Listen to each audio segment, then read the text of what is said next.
बच्चों, आज के इस हिंदी के वीडियो में सभी का स्वागत है। और आज हम लोग वसंत भाग 1 कक्षा 6 की हिंदी की पुस्तक का 5वां पाठ, जो हम लोगों ने पिछले वीडियो में पूरा किया था, उसकी व्याख्या हुई थी। और आज उसी पाठ के प्रश्नों का उत्तर हम लोग करेंगे। तो इस पाठ में अक्षरों के महत्व को बताया गया था और किस प्रकार अक्षरों की शुरुआत हुई, खोज हुई और मनुष्य ने अक्षरों का प्रयोग करना शुरू किया और लिखित रूप में इतिहास जो है मिलने लगा। तो सबसे पहले हम लोग पाठ में दिए हुए प्रश्न को करेंगे, जो निबंध से शीर्षक के अंतर्गत लिखा हुआ है। तो इसमें पहला प्रश्न लिखा है कि पाठ में ऐसा क्यों कहा गया है कि अक्षरों के साथ एक युग की शुरुआत हुई। तो यहाँ पर पाठ में ऐसा क्यों कहा गया है, ये प्रश्न है कि अक्षरों के साथ एक नए युग की शुरुआत हुई। तो इसका उत्तर हम लोग लिखेंगे, यहाँ पर हेडिंग डालेंगे जो है। सबसे पहले हम लोग यहाँ पर प्रश्न लिखेंगे और प्रश्न में जो है प्रश्न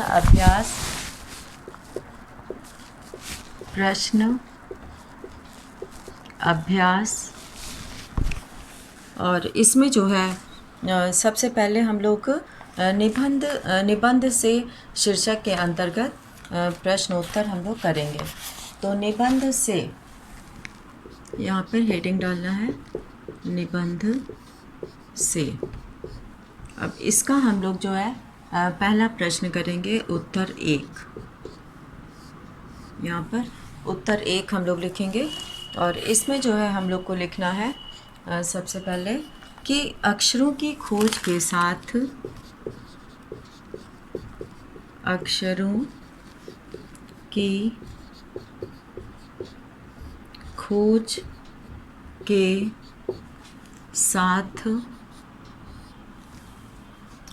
की खोज के साथ एक नए युग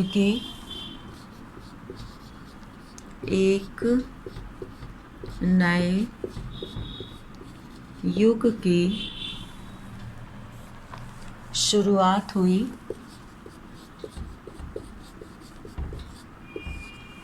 अक्षरों की खोज के साथ एक नए युग की शुरुआत हुई।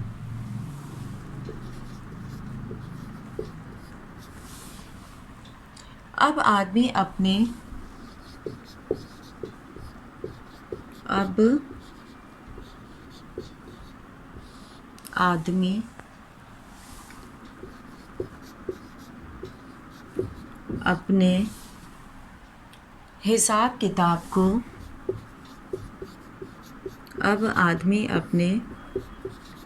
हिसाब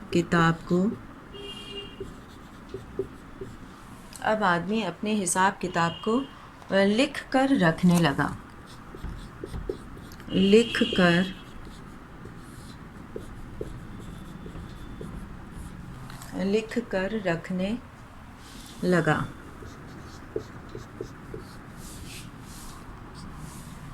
जिससे वह सभ्य कहा जाने लगा। जब वो लिखने पढ़ने लगा तो वो सभ्य कहा जाने लगा, पढ़ा लिखा कहा जाने लगा। जिससे वह सभ्य कहा जाने लगा। तो इस तरह से मनुष्य जो है वो अक्षरों की खोज के साथ वो सभ्य कहा जाने लगा। और आदमी के लिखना आरंभ करने से ही आदमी के लिखना आरंभ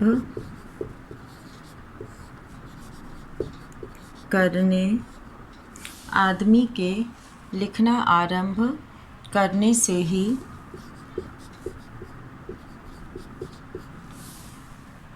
इतिहास का आरंभ हुआ। तभी से इतिहास लिखा जाने लगा। इतिहास आरंभ इतिहास का आरंभ हुआ। इतिहास का आरंभ हुआ। जब से आदमी लिखना शुरू किया तब से इतिहास का आरंभ हुआ। और एक इतिहास का आरंभ हुआ और एक पीढ़ी और एक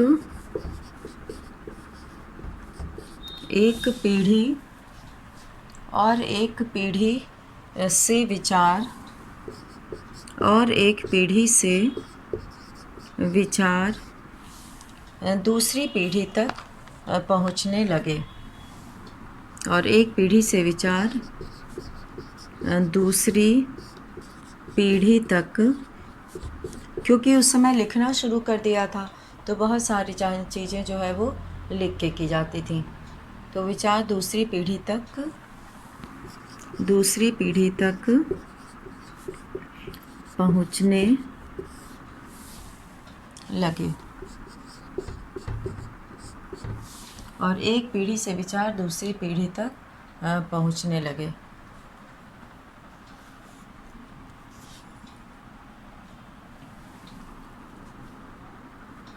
पहुंचने लगा।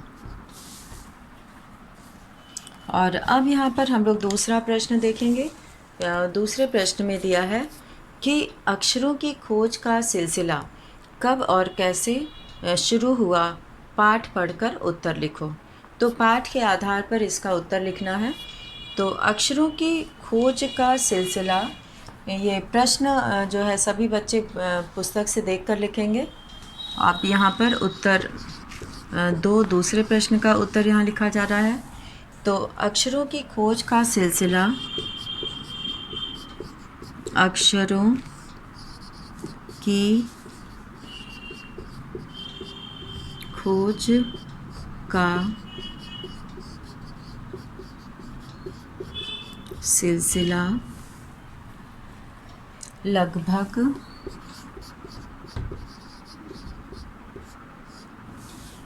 अक्षरों की खोज का सिलसिला लगभग 6000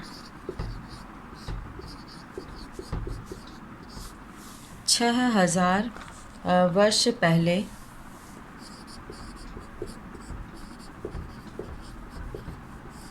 6000 वर्ष पहले जो है वो शुरू हुआ था।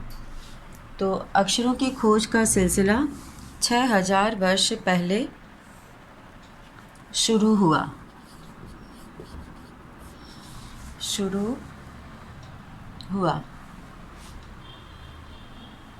यहाँ पर हम लोग इसको थोड़ा ऊपर करेंगे।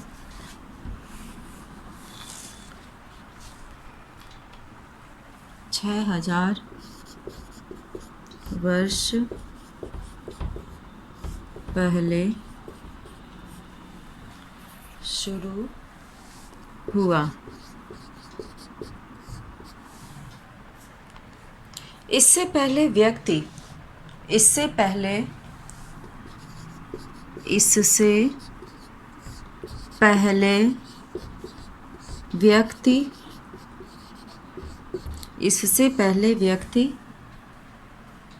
चित्रों द्वारा भाव व्यक्त करता था। इससे पहले व्यक्ति चित्रों द्वारा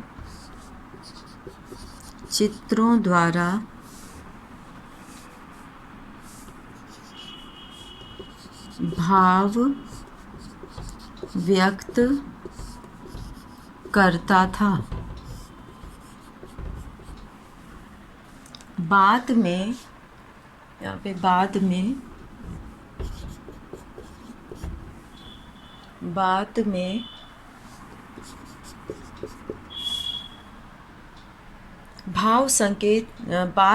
भाव संकेत के रूप में बदल गए।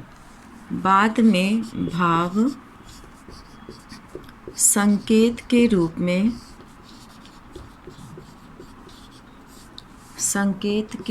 में बदल गए।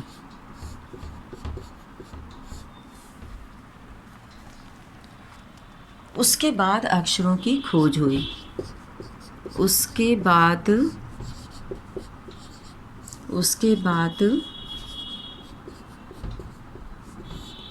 अक्षरों की खोज हुई। और इस तरह से हम लोगों ने यहाँ पर इन 2 प्रश्नों का उत्तर लिखा। और अब यहाँ पर जो तीसरा प्रश्न दिया हुआ है, इसे सभी बच्चे अपनी हिंदी की कॉपी में इसी तरह से पाठ का नाम, प्रश्न अभ्यास और निबंध से प्रश्न लिखकर उत्तर लिखेंगे। तो इसमें जो है तीसरा प्रश्न यहाँ पर दिया है कि अक्षरों के ज्ञान से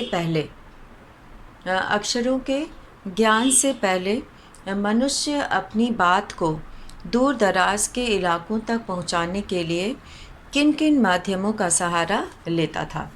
तो यहाँ पर ये बताना है कि मनुष्य दूर दराज के क्षेत्रों में अपने संदेश पहुंचाने के लिए किन किन माध्यमों का सहारा लेता था। तो यहाँ पर जो है वो तीसरा प्रश्न है। तो इसका उत्तर हम लोग यहाँ पर लिखेंगे। प्रश्न 3 लिखने के बाद उत्तर 3 लिखना है। तो इसमें जो है उत्तर 3 यहाँ पर लिख रहे हैं कि मनुष्य अक्षरों की खोज करने से पहले अक्षरों के ज्ञान से पहले मनुष्य अपनी बात को, प्रश्न से ही शुरुआत करनी है। अक्षरों के ज्ञान से पहले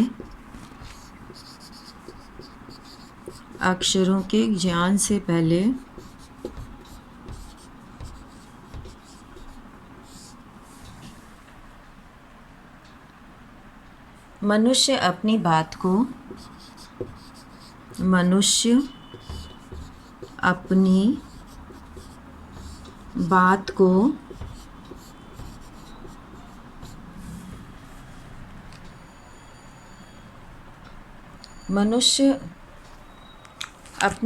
को दूर दराज के इलाकों तक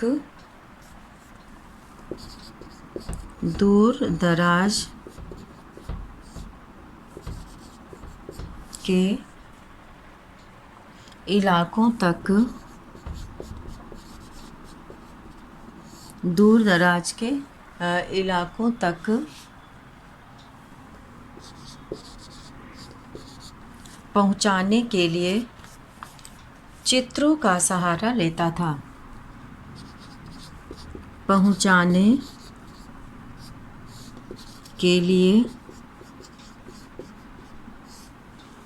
चित्रों का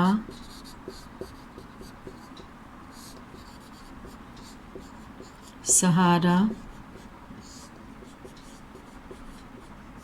लेता था। पशु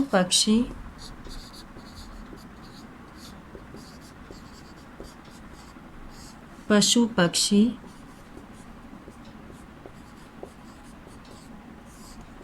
आदमी के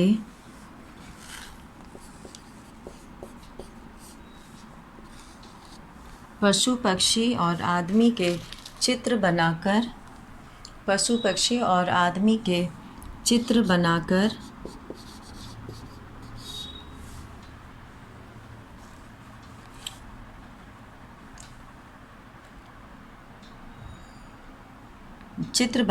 पहुंचाता था, दूर दराज इलाकों में पहुंचाता था।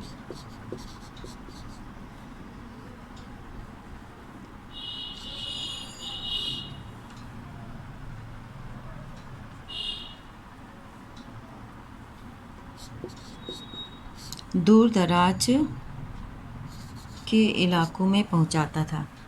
बाद में संकेतों का प्रयोग होने लगा।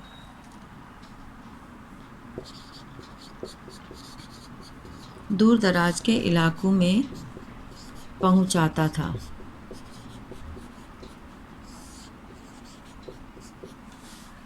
बाद में संकेतों का प्रयोग होने लगा। बाद में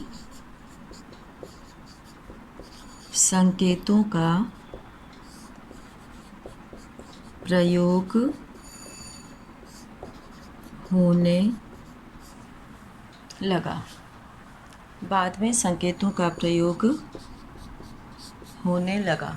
तो इस तरह से यहाँ पर हम लोगों ने ये 3 प्रश्न किए और इसमें जो है तीनों प्रश्न ये निबंध से थे और इन तीनों प्रश्नों को करने के बाद यहाँ पर अब हम लोग दूसरे शीर्षक के अंतर्गत निबंध से आगे इसके अंतर्गत दिए गए प्रश्नों को करेंगे।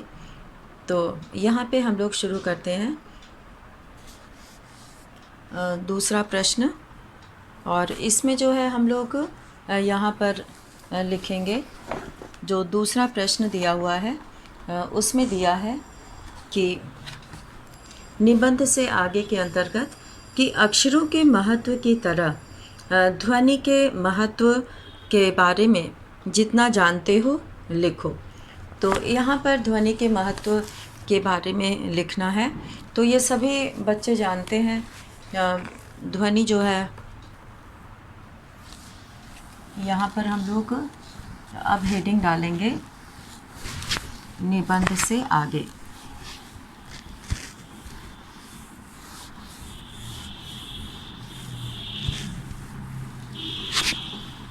तो अब इसके आगे हम लोग यहाँ पर लिखेंगे निबंध से था, अब हेडिंग हो जाएगा निबंध से आगे। और निबंध से आगे के अंतर्गत हम लोग जो सबसे पहला प्रश्न करेंगे इसमें हम लोग करेंगे अक्षरों द्वारा लिखकर अपने भाव व्यक्त किए जाते हैं। निबंध से आगे का उत्तर एक कि अक्षरों के महत्व की तरह ध्वनि के महत्व के बारे में लिखना है। तो इसमें हम लोग संक्षेप में लिखेंगे। तो अक्षरों द्वारा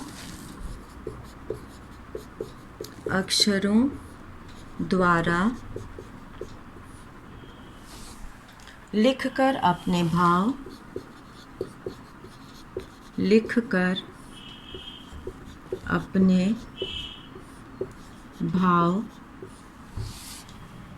व्यक्त किए जाते हैं।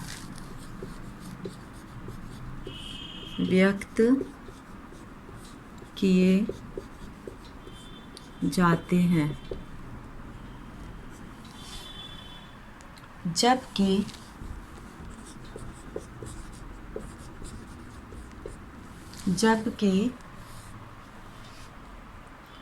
ध्वनि द्वारा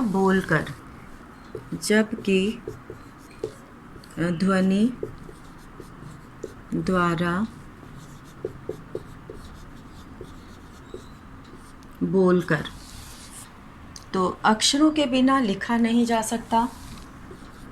अक्षरों के बिना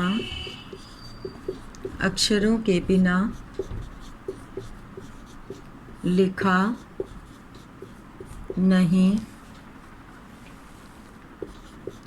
जा सकता।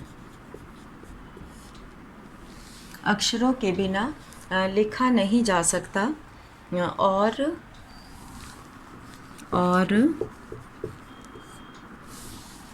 ध्वनियों के बिना बोलने की कल्पना नहीं की जा सकती है।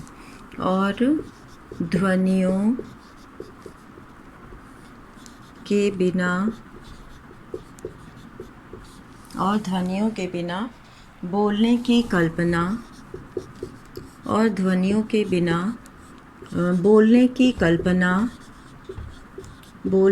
कल्पना नहीं की जा सकती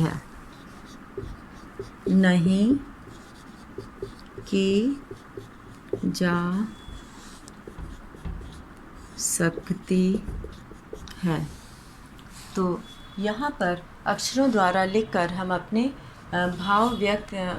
भाव अक्षरों के द्वारा लिखकर अपने भाव व्यक्त किए जाते हैं, जबकि ध्वनि द्वारा जो है वो बोलकर, और अक्षरों के बिना लिखा नहीं जा सकता और ध्वनियों के बिना बोलने की कल्पना नहीं की जा सकती। तो इस तरह से इनका महत्व है। और अब है यहाँ पे मौखिक भाषा का जीवन में क्या महत्व होता है।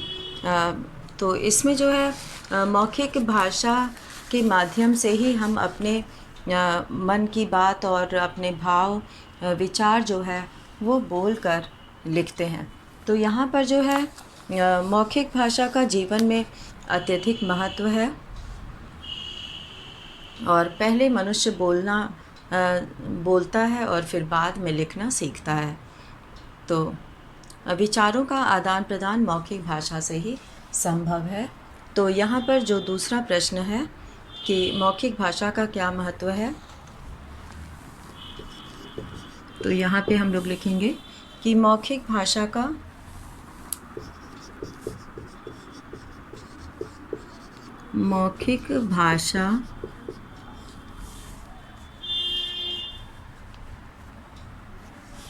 जीवन में अत्यधिक महत्व है।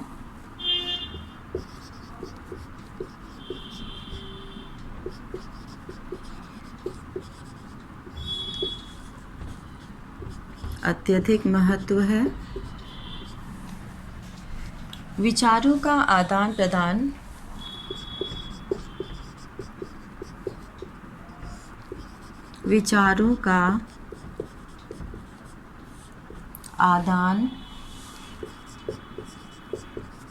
प्रदान मौखिक भाषा से ही होता है।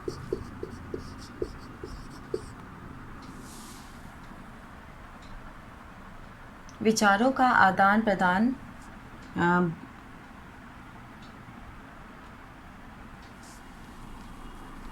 यहाँ पर आदान प्रदान बोलकर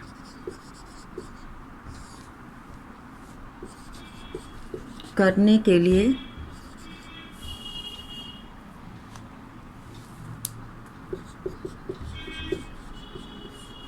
मौखिक भाषा की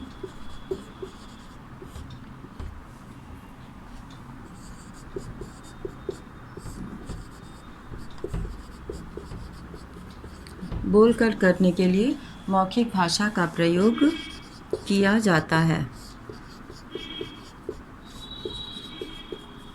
मौखिक भाषा का प्रयोग किया जाता है।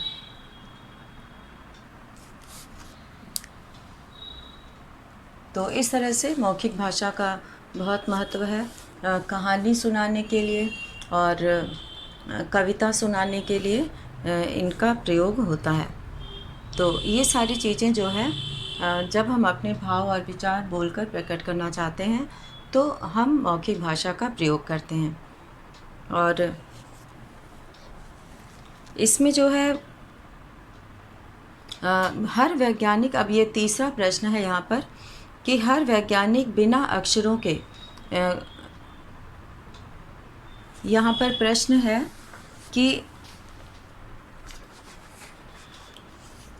हर वैज्ञानिक खोज के साथ किसी न किसी वैज्ञानिक का नाम जुड़ा होता है, लेकिन अक्षरों के साथ ऐसा नहीं है, क्यों? पता करो और शिक्षक को बताओ। तो यहाँ पर तीसरा प्रश्न जो हम लोग करेंगे, इसमें प्रश्न को पुस्तक से देखकर लिखना है और उत्तर 3, और इसमें जो है लिखेंगे कि अक्षरों का विकास अनेक वर्षों के प्रयास एवं अभ्यास के फलस्वरूप हुआ।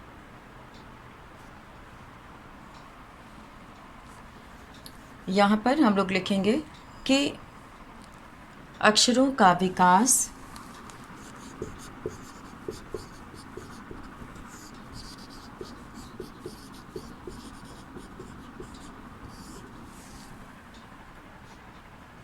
अनेक वर्षों के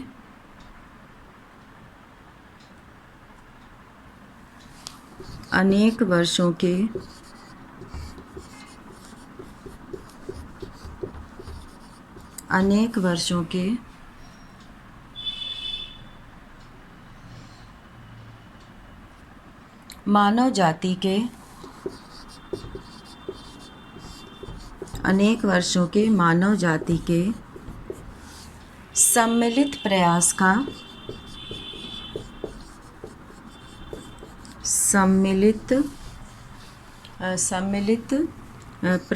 का फल है।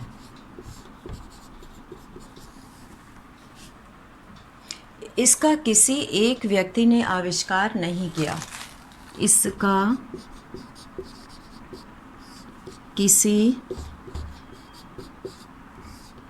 एक व्यक्ति ने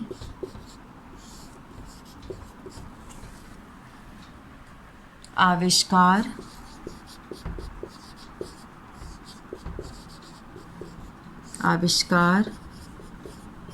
नहीं किया। इसका किसी एक व्यक्ति ने आविष्कार नहीं किया। अतः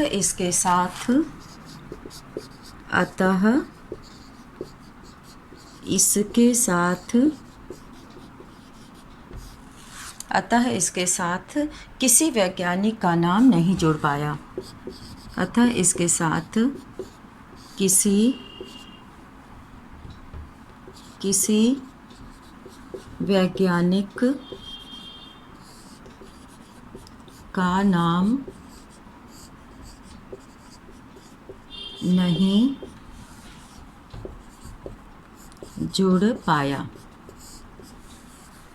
तो इस तरह से यहाँ पर हम लोगों ने देखा कि 3 प्रश्न यहाँ हम लोग किए कि अक्षरों के साथ किसी वैज्ञानिक का नाम नहीं जोड़ पाया। अक्षरों के साथ ऐसा नहीं है। किसी एक व्यक्ति का नाम यहाँ पर किसी व्यक्ति कर सकते हैं, वैज्ञानिक नहीं, क्योंकि जो वैज्ञानिक खोज होते हैं उसके साथ जो है किसी व्यक्ति का यहाँ पर कर देते हैं। किसी व्यक्ति का नाम नहीं जोड़ पाया कि यहाँ पर जो है इस अर्थ में इसे हम लोग करेंगे। और इसके बाद जो प्रश्न है वो है कि एक भाषा को, यहाँ पर हम लोग देखते हैं कि यहाँ पर एक भाषा को कई लिपियों में जो है वो लिखा जाता है। एक भाषा को कई लिपियों में लिखा जा सकता है। उसी तरह कई भाषाओं को एक ही लिपि में लिखा जा सकता है। नीचे एक ही बात को अलग अलग भाषाओं में लिखा गया है और इन्हें ध्यान से देखो और इनमें दिए गए वर्णों की मदद से कोई नया शब्द बनाने की कोशिश करो। तो यहाँ पर वाह कितना सुंदर दृश्य है, इस वाक्य को अलग अलग भाषाओं में लिखा गया है। तो यहाँ पे तो उससे जो है नया वाक्य बन सकता है उनको जोड़कर। और अब हम लोग आगे बढ़ते हैं, अनुमान और कल्पना। तो अनुमान और कल्पना में यहाँ पर जितने भी दिए हुए हैं प्रश्न, इसमें जो है पहला प्रश्न जो दिया है वह है, पुराने ज़माने में लोग यह क्यों सोचते थे कि अक्षर और भाषा की खोज ईश्वर ने की थी? अनुमान लगाओ और बताओ। तो यहाँ पर जो है इसके बारे में जो है सोच समझ के लिखना है। और इसमें जो दूसरा प्रश्न दिया हुआ है वह है, अक्षरों के महत्व के साथ ही मनुष्य के जीवन के गीत, नृत्य और खेलों का भी महत्व है। और कक्षा में समूह में बातचीत करके उनके महत्व के बारे में जानकारी इकट्ठी करो और कक्षा में प्रस्तुत करो। तो इसमें जो है जो जानकारियाँ हो सकती हैं इसको संक्षेप में हम लोग लिखेंगे। और इसके बाद प्रश्न 3 भी है यहाँ पर, क्या होता अगर हमारे पास अक्षर न होते और भाषा न होती? तो ये इन सभी प्रश्नों का उत्तर हम लोग अगले वीडियो में करेंगे। और आज हम लोगों ने यहाँ निबंध से आगे के जो है 3 प्रश्नों का हम लोगों ने यहाँ पे उत्तर किया और निबंध से के 3 प्रश्नों का उत्तर किया। तो इसे अपनी कॉपी में पूरा करना है और इस पाठ के जो शेष प्रश्न हैं उनको हम लोग अगले वीडियो में करेंगे।